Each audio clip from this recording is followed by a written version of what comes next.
Cycle থামায়। দাদা, বিলাসপুর এখান থেকে কতটা দূর?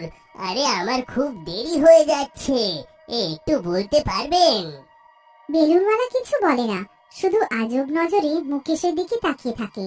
আরে শুনতে পারছো নাকি? আরে আমি কিছু বলছি। দাদা, বেলুন নেবেন নাকি? সকাল থেকে একটাও বিক্রি হয়নি, নিয়ে নিন দাদা। চুপ করো, তোমাকে যা জিজ্ঞেস করেছি সেইটা বলো, ফালতু কথা বলবে না। সে হঠাৎ নিজের ভুতুড়ে রূপে চলে আসে। তাকে রূপ পাল্টাতে দেখে মুকেশ ভয় পেয়ে যায়। মুকেশ কিছু করতো তার আগেই ও মুকেশের মুখ ধরে সেটাকে বেলুনের ভেতরে ঢুকিয়ে দেয়, যার কারণে শ্বাস বন্ধ হয়ে মুকেশ মারা যায়। ভুতুড়ে বেলুনওয়ালা তাকে গাছের উপরে ঝুলিয়ে দেয় আর সাথে একটা স্মাইলি বানানো বেলুন ঝুলিয়ে দেয়। মুকেশ